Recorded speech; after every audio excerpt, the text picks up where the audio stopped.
Hi everyone, so you're looking for a pleco for your sort of monster tank and you're thinking what would work best really, what works well with what I've got in the tank but also looks quite striking and pretty.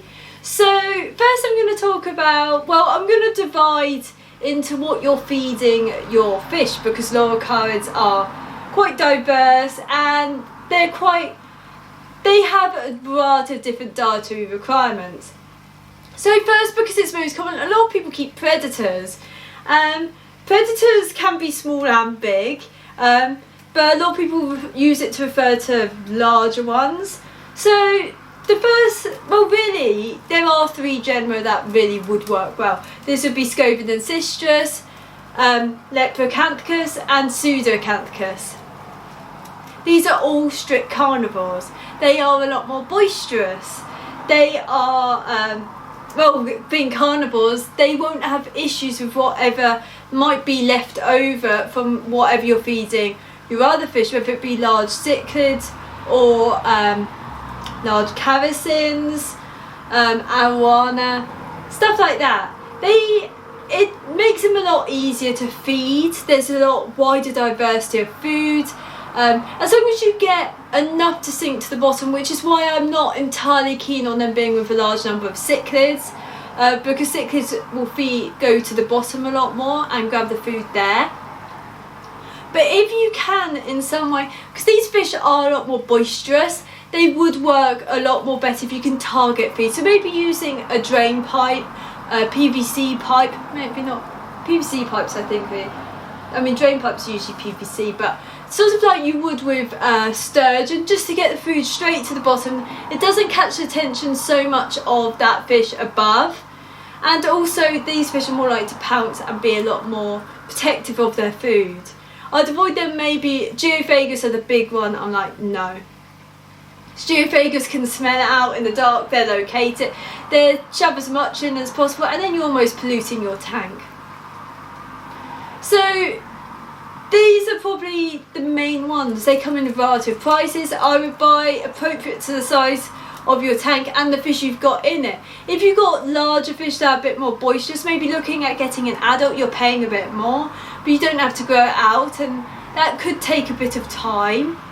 And generally think about what you're feeding. So I'd always recommend sort of a basis diet, something that includes all the vitamins, minerals. So a gel diet, maybe a dry, because they're carnivores, you can supplement a lot with frozen and live foods.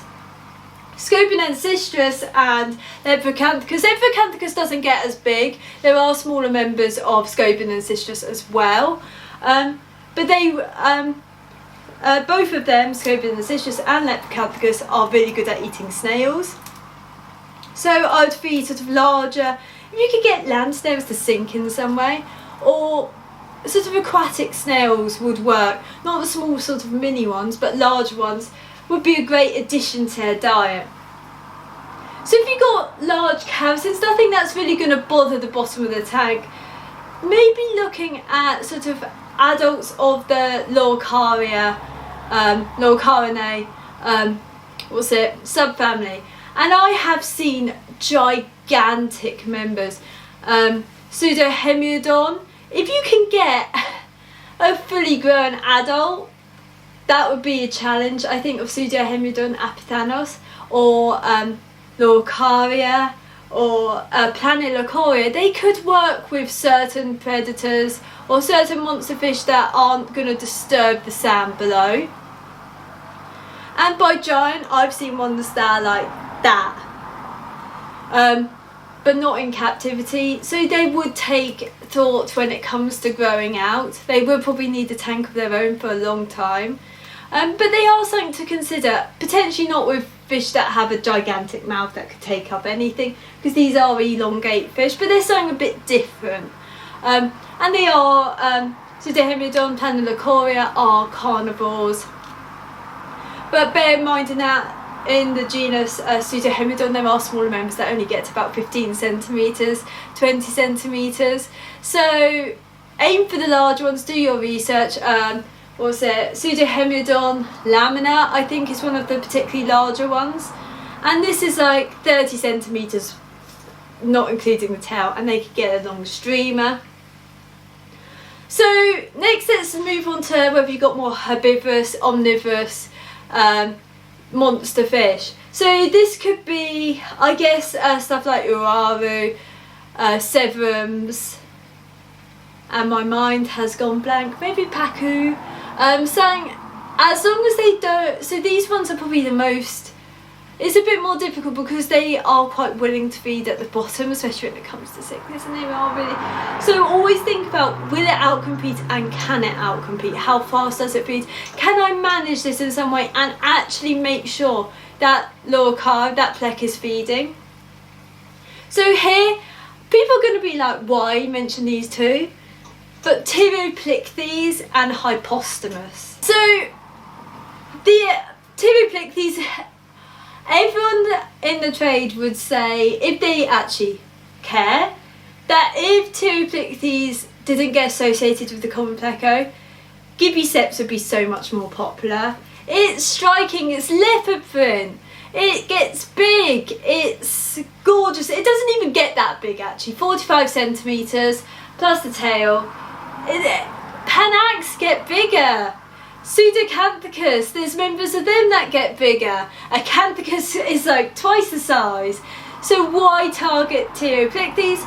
Because most of their members are smaller than that. They can be extremely striking. Look up Ambrosetti, Aniceti, which are the same species. Ambrosetti can be white and black, very striking.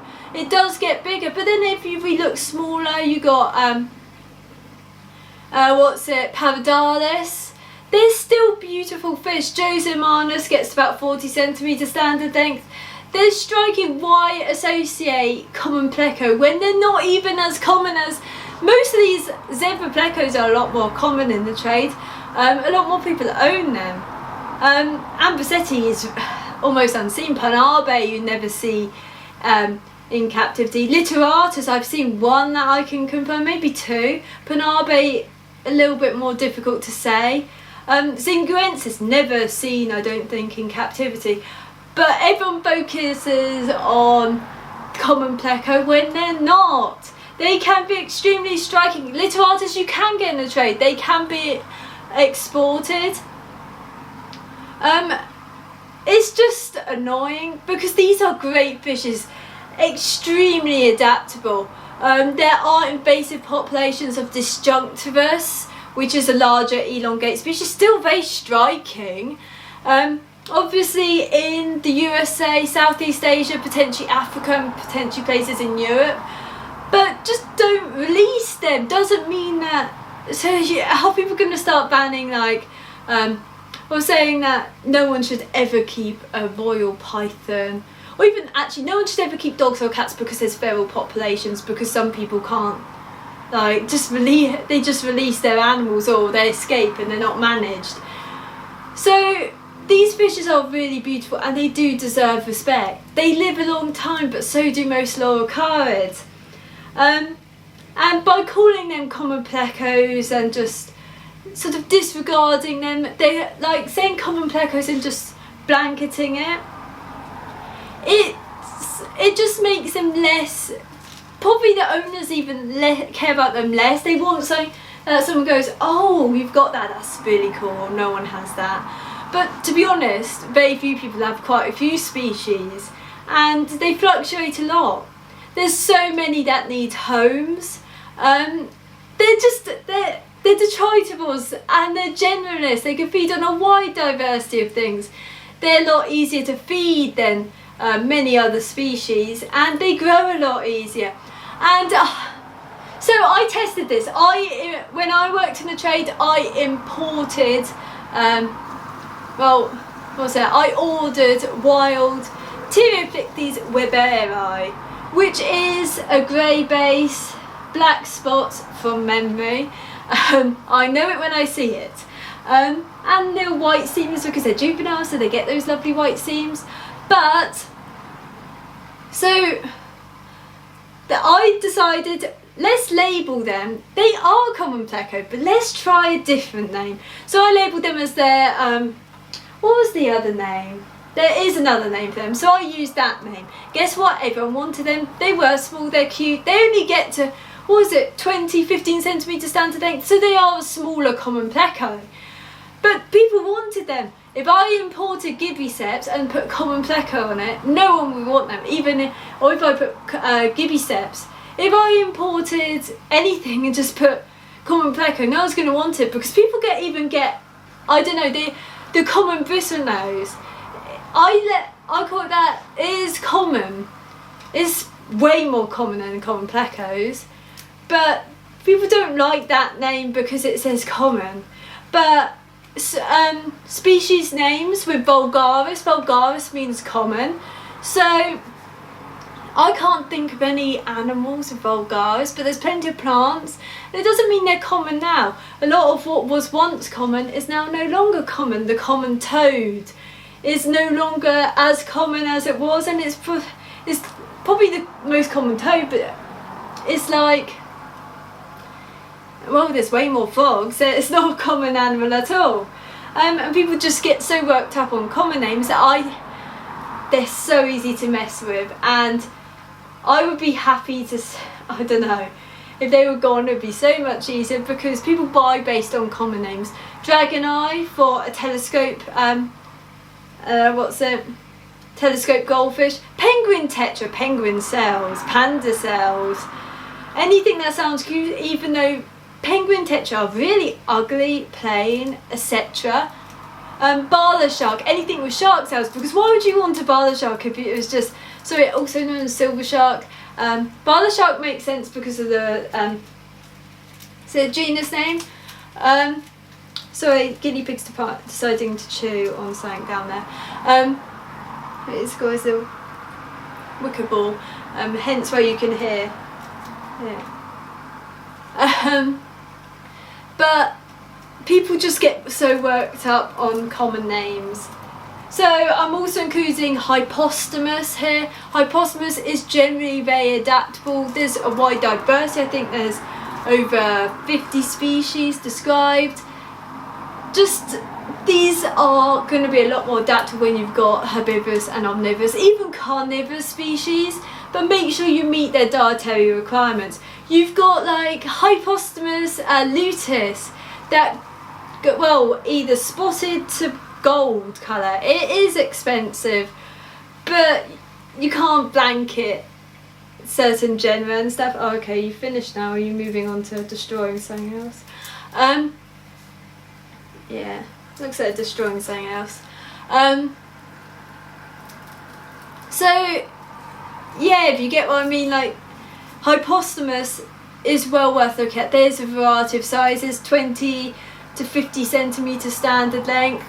But know your species, research them. Hypostomus has up to 7 soft dorsal rays.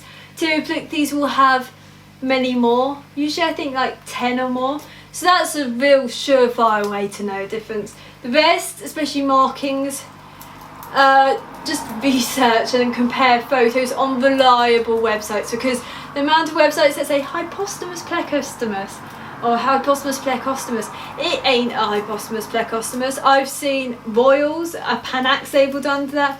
I've seen Gibiceps labelled under that. I've seen even gold nuggets labelled under that, and they look nothing like the legitimate fish, and the legitimate fish is impossible to find photos from. So reliable websites: Planet Catfish, Loricariidae.com, L-Whales, whales being, if you don't know, I think it's German for catfish, and then L just because they're L numbers. So the final one, if you've got a gigantic tank, why Acanthicus? There's plenty that probably need homes. They might take a bit more work than the other two, or even all of those, because many people buy them thinking, oh, they're cute, they're going to be fine in my tank. When these guys fight, they mean business, because they also have size to them. So bear that in mind, and it's more with congeners, something similar in body shape. But Acanthicus is a really stunning fish. Are you chewing? someone needs a nail trim. But this is the culprit of part of the noise because the other boy's doing it too. These are guinea pigs if people don't know. And they're Swiss teddies, aren't you? Yeah, your nails do really need a trim.